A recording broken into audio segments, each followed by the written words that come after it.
नमस्कार दोस्तों, रंगमंच कहानियों में आपका स्वागत है। आइए सुनते हैं भीष्म सहनी की लिखी कहानी चीफ की दावत। चीफ की दावत। आज मिस्टर श्यामनाथ के घर चीफ की दावत थी। श्यामनाथ और उनकी धर्मपत्नी को पसीना पोंछने की फुर्सत न थी।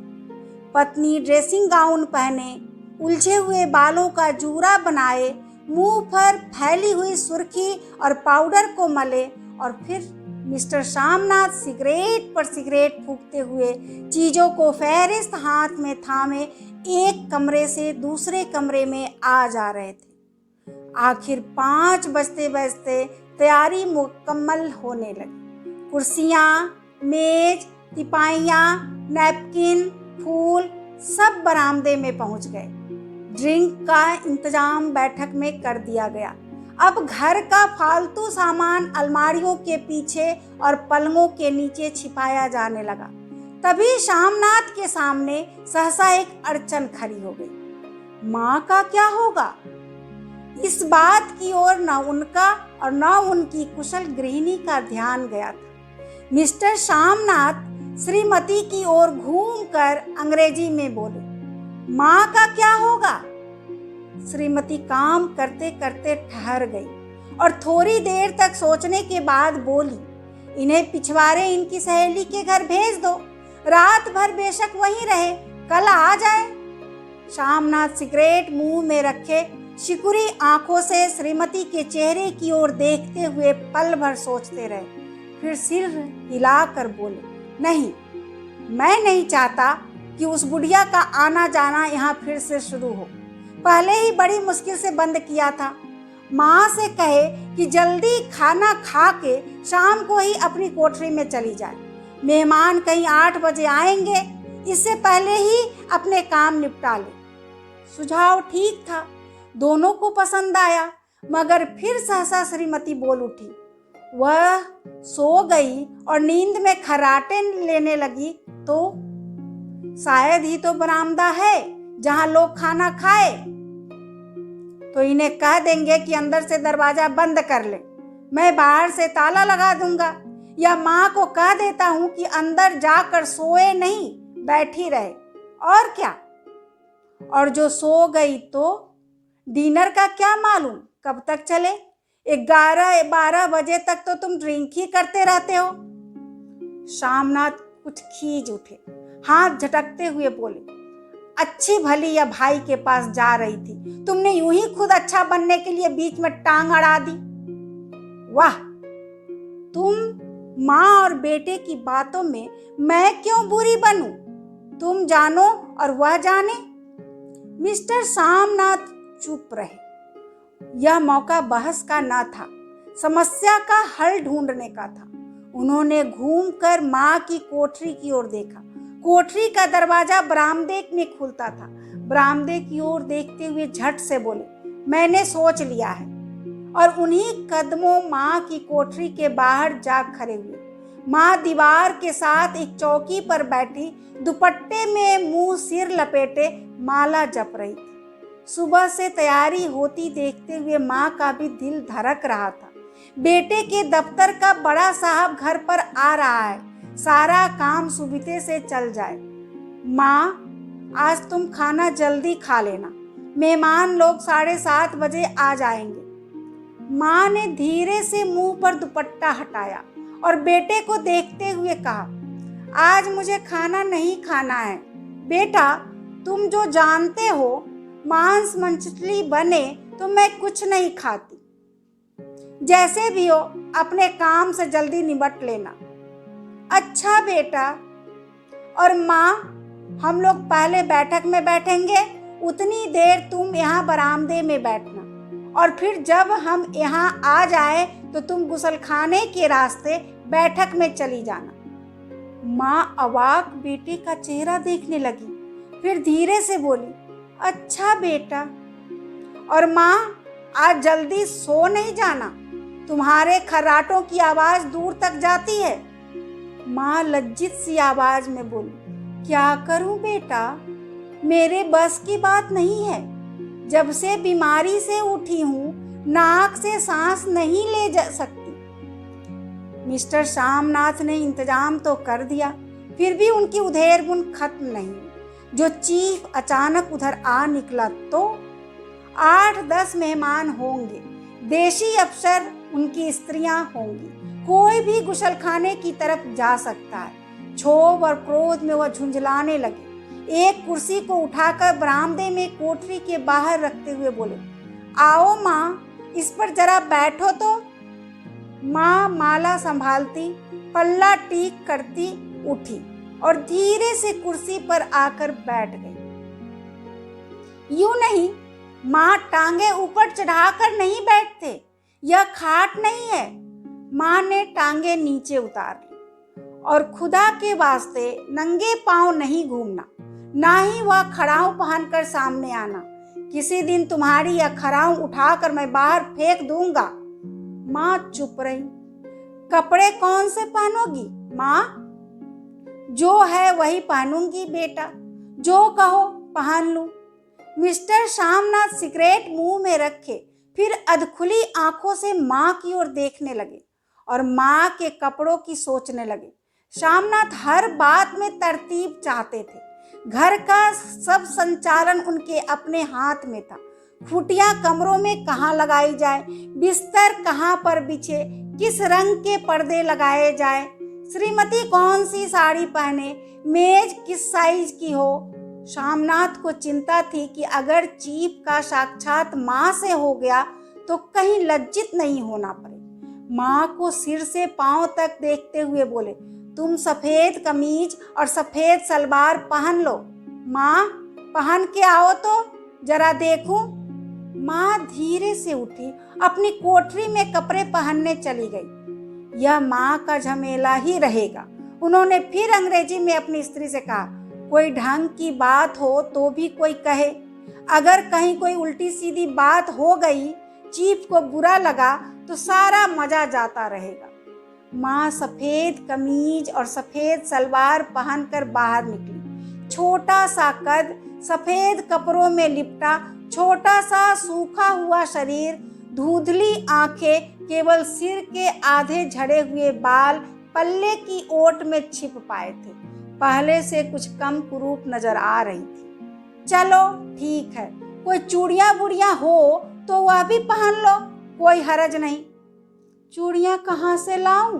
बेटा तुम तो जानते हो, सब जेवर तुम्हारी पढ़ाई में बिक गए। यह वाक्य श्यामनाथ को तीर की तरह लगा।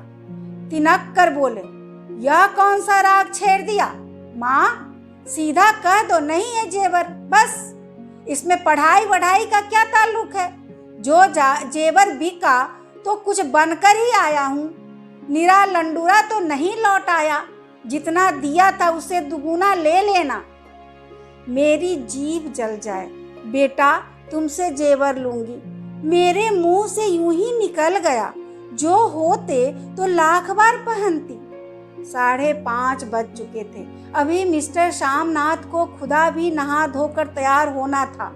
श्रीमती कब की अपने कमरे में जा चुकी थी। श्यामनाथ जाते हुए एक बार फिर माँ को हिदायत करते गए, माँ रोज की तरह गुमसुम बन के नहीं बैठी रहना। अगर साहब इधर आ निकले और कोई बात पूछे तो ठीक तरह से बात का जवाब देना। मैं न पढ़ी न लिखी बेटा, मैं क्या बात करूंगी? तुम कह देना माँ अनपढ़ है, कुछ जानती समझती नहीं, वह नहीं पूछेगा। 7 बजते बजते माँ का दिल धक धक करने लगा। अगर चीफ सामने आ गया और उसने कुछ पूछा तो वह क्या जवाब देगी? अंग्रेज को तो दूर से ही देखकर घबरा उठती है।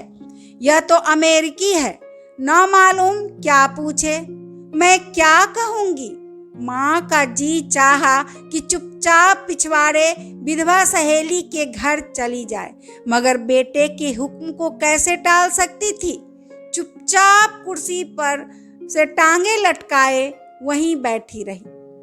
एक कामयाब पार्टी वह है जिसमें ड्रिंक कामयाबी से चल जाए। श्यामनाथ की पार्टी सफलता के शिखर चूमने लगी। वार्तालाप उसी रौ में बह रहा था। जिस रॉ में गिलास भरे जा रहे थे। कहीं कोई रुकावट न थी, कोई अड़चन न थी। साहब को विस्की पसंद आई, मेम साहब को पर्दे पसंद आए थे, सोफा कवर का डिजाइन पसंद आया था, कमरे की सजावट पसंद आई थी। इससे बढ़कर क्या चाहिए?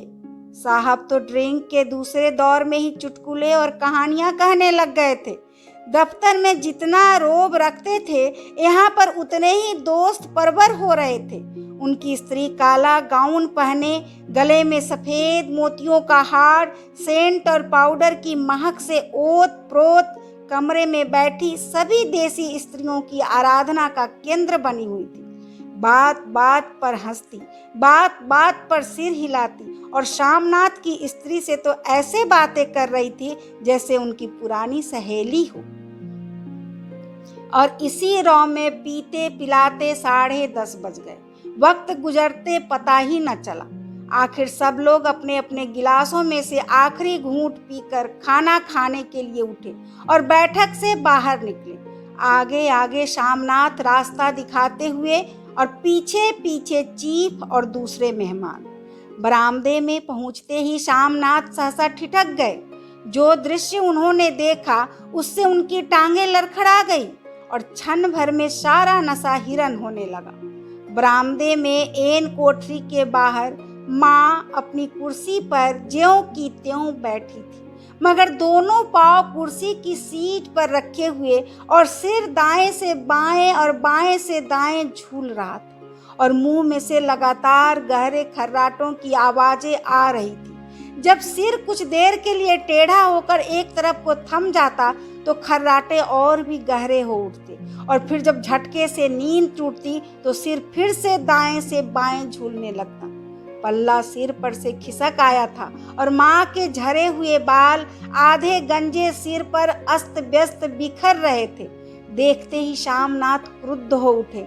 जी चाहा कि माँ को धक्का देकर उठा दे और उन्हें कोठरी में धकेल दे, मगर ऐसा करना संभव न था।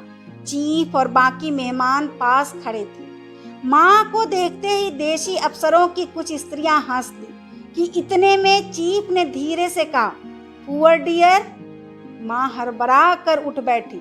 सामने खड़े इतने लोगों को देखकर ऐसी घबराई कि कुछ कहते न बना। झट से पल्ला सिर पर रखती हुई खड़ी हो गई और जमीन को देखने लगी। उनके पांव लड़खड़ाने लगे और हाथों की अंगुलियां थर थर कांपने लगी। माँ, तुम जाके सो जाओ, तुम क्यों इतनी देर तक जाग रही थी? और खिसियाई हुई नजरों से शामनाथ चीफ के मुंह की ओर देखने लगे। चीफ के चेहरे पर मुस्कुराहट थी। वह वहीं खड़े खड़े बोले, नमस्ते। माँ ने झिझकते हुए, अपने में सिमटते हुए दोनों हाथ जोड़े, मगर एक हाथ दुपट्टे के अंदर माला को पकड़े हुए था, दूसरा बाहर। ठीक तरह से नमस्ते भी न कर पाई। शामनाथ इस पर भी खिन्न हो उठे।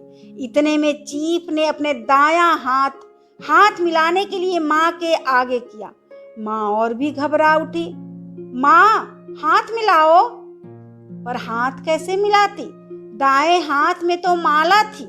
घबराहट में माँ ने बायां हाथ ही साहब के दाएं हाथ में रख दिया। शामनाथ दिल ही दिल में जल उठे। देसी अफसरों की स्त्रियां खिलखिला कर हंस पड़ी। यूं ही नहीं माँ, तुम तो जानती हो दायां हाथ मिलाया जाता है, दायां हाथ मिलाओ। मगर तब तक चीफ माँ का बायां हाथ ही बार बार हिलाकर कह रहे थे, हाउ डू यू डू? कहो माँ, मैं ठीक हूँ, खैरियत से हूँ। माँ कुछ बड़बड़ाई। माँ कहती है, मैं ठीक हूँ, कहो माँ, हाउ डू यू डू? माँ धीरे से सकुचाते हुए बोली, हाउ डू डू? एक बार फिर कहा उठा। वातावरण हल्का होने लगा। साहब ने स्थिति संभाल ली थी। लोग हंसने चहकने लगे थे। शामनाथ के मन का क्षोभ भी कुछ कुछ कम होने लगा था। साहब अपने हाथ में माँ का हाथ अब भी पकड़े हुए थे और माँ सिकुड़ी जा रही थी। साहब के मुंह से शराब की बू आ रही थी। शामनाथ अंग्रेजी में बोले, मेरी माँ गाँव की रहने वाली है, उम्र भर गाँव में रही है, इसलिए आपसे लजाती है। साहब इस पर खुश नजर आए। बोले, सच? मुझे गांव के लोग बहुत पसंद है। तब तो तुम्हारी माँ गांव के गीत और नाच भी जानती होगी। चीप खुशी से सिर हिलाते हुए माँ को टकटकी बांधे देखने लगे। माँ, साहब कहते हैं कोई गाना सुनाओ, कोई पुराना गीत तुम्हें तो कितने ही याद होंगे। माँ धीरे से बोली, मैं क्या गाऊंगी बेटा, मैंने कब गाया है। वाह माँ, मेहमान का कहाँ भी कोई टालता है। साहब ने इतना रीझ से कहा है, नहीं गाओगी तो साहब बुरा मानेंगे। मैं क्या गाऊं बेटा, मुझे क्या आता है। वाह, कोई बढ़िया टप्पे सुना दो, 2 पत्तर अनारा दे। देसी अफसर और उनकी स्त्रियां ने इस सुझाव पर तालियां पीटी। माँ कभी दीन दृष्टि से बेटे के चेहरे को देखती, कभी पास खड़ी बहू के चेहरे को। इतने में बेटे ने गंभीर आदेश भरे लिहाज में कहा, माँ। इसके बाद हाँ या ना सवाल ही ना उठता था। माँ बैठ गई और छिन दुर्बल लरजती आवाज में एक पुराना विवाह का गीत गाने लगी। हरियाणी माए हरियाणी बहने, हरियाते भागी भरिया है। देसी स्त्रियां खिलखिला के हंस उठी। 3 पंक्तियां गा के माँ चुप हो गई। बरामदा तालियों से गूंज उठा। साहब तालियां पीटना बंद ही न करते थे। शामनाथ की खींच प्रसन्नता और गर्व में बदल उठी थी। माँ ने पार्टी में नया रंग भर दिया था। तालियां थमने पर साहब बोले, पंजाब के गांव की दस्तकारी क्या है। शामनाथ खुशी में झूम रहे थे। बोले, ओ बहुत कुछ साहब, मैं आपको एक सेट उन चीजों का भेंट करूंगा, आप उन्हें देखकर खुश होंगे। मगर साहब ने सिर हिलाकर अंग्रेजी में फिर पूछा, नहीं, मैं दुकानों की चीज नहीं मांगता। पंजाबियों के घरों में क्या बनता है, औरतें खुद क्या बनाती है। शामनाथ कुछ सोचते हुए बोले, लड़कियां गुड़िया बनाती हैं और फुलकारियां बनाती हैं। फुलकारी क्या? शामनाथ फुलकारी का मतलब समझाने की असफल चेष्टा करने के बाद माँ को बोले, क्यों माँ, कोई पुरानी फुलकारी घर में है? माँ चुपचाप अंदर गई और अपनी पुरानी फुलकारी उठा लाई। साहब बड़ी रुचि से फुलकारी देखने लगे। पुरानी फुलकारी थी, जगह जगह से उसके तागे टूट रहे थे और कपड़ा फटने लगा था। साहब की रुचि को देखकर शामनाथ बोले, यह फटी हुई है साहब, मैं आपको नहीं बनवा दूंगा, माँ बना देगी। क्यों माँ? साहब को फुलकारी बहुत पसंद है, इन्हें ऐसी ही एक फुलकारी बना दोगी ना? माँ चुप रही, फिर डरते डरते धीरे से बोली, अब मेरी नजर कहाँ है बेटा, बूढ़ी आंखें क्या देखेगी। मगर माँ का वाक्य बीच में ही तोड़ते हुए शामनाथ साहब को बोले, वह जरूर बना देगी, आप उसे देखकर खुश होंगे। साहब ने सिर हिलाया, धन्यवाद किया और हल्के हल्के झूमते हुए खाने की मेज की ओर बढ़ गए। बाकी मेहमान भी उनके पीछे पीछे हो लिए। जब मेहमान बैठ गए और माँ पर से सबकी आंखें हट गई तो माँ धीरे से कुर्सी पर से उठी और सबसे नजरें बचाती हुई अपनी कोठरी में चली गई। मगर कोठरी में बैठने की देर थी कि आंखों में छल छल आंसू बहने लगे। वह दुपट्टे से बार बार उन्हें पोंछती, पर वह बार बार उमर आते, जैसे बरसों का बांध तोड़ कर उमर आए हो। माँ ने बहुतेरा दिल को समझाया, हाथ जोड़े, भगवान का नाम लिया, बेटे के चिरायु होने की प्रार्थना की, बार बार आंखें बंद की, मगर आंसू बरसात के पानी की तरह जैसे थमने में ही ना आते थे। आधी रात का वक्त होगा। मेहमान खाना खाकर एक एक करके जा चुके थे। माँ दीवार से सटकर बैठी आंखें फाड़े दीवार को देखे जा रही थी। घर के वातावरण में तनाव ढीला पड़ चुका था। मोहल्ले के निस्तब्धता शामनाथ के घर भी छा चुकी थी। केवल रसोई में प्लेटों के खनकने की आवाज आ रही थी। तभी सहसा माँ की कोठरी का दरवाजा जोर से खटकने लगा। माँ, दरवाजा खोलो, माँ, दरवाजा खोलो। माँ का दिल बैठ गया, हड़बड़ा कर उठ बैठी। क्या मुझसे फिर कोई भूल हो गई? माँ कितनी देर से अपने आप को कोस रही थी कि क्यों उन्हें नींद आ गई, क्यों वह ऊँघने लगी। क्या बेटे ने अभी तक क्षमा नहीं किया? माँ उठी और कांपते हाथों से दरवाजा खोल दिया। दरवाजा खुलते ही शामनाथ झूमते हुए आगे बढ़ाए और माँ को आलिंगन में भर लिया। ओ अम्मी, तुमने तो आज रंग ला दिया। साहब तुमसे इतना खुश हुआ कि क्या कहूँ। ओ अम्मी, अम्मी। माँ की छोटी सी काया सिमट कर बेटे के आलिंगन में छिप गई। माँ की आंखों में फिर आंसू आ गए। उन्हें पोंछती हुई धीरे से बोली, बेटा, तुम मुझे हरिद्वार भेज दो, मैं कब से कह रही हूँ।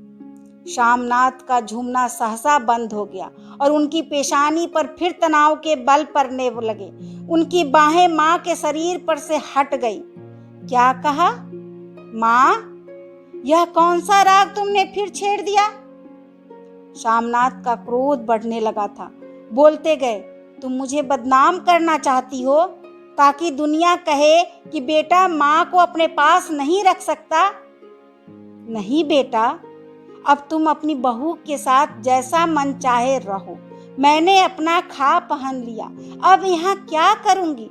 जो थोड़े दिन जिंदगानी के बाकी है, भगवान का नाम लूंगी। तुम मुझे हरिद्वार भेज दो। तुम चली जाओगी तो फुलकारी कौन बनाएगा? साहब से तुम्हारे सामने ही फुलकारी देने का इकरार किया है। मेरी आंखें अब नहीं है बेटा जो फुलकारी बना सकूं। तुम कहीं और से बनवा लो, बनी बनाई ले लो।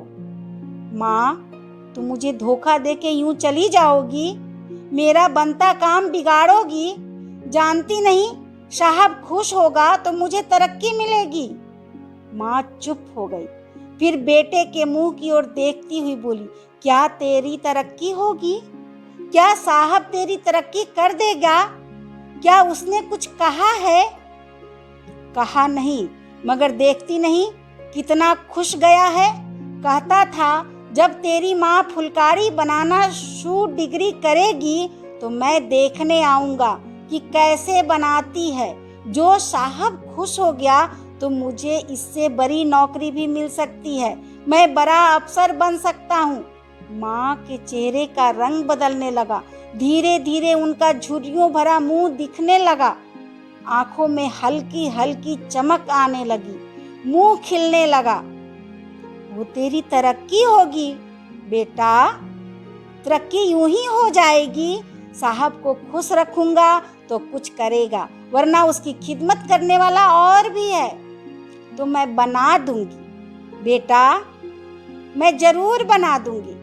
जैसे बन पड़ेगा बना दूंगी। और माँ दिल ही दिल में फिर बेटे के उज्जवल भविष्य की कामनाएं करने लगी। और मिस्टर शामनाथ, अब सो जाओ, माँ कहते हुए तनिक लड़खड़ाते हुए अपने कमरे की ओर झूम गए।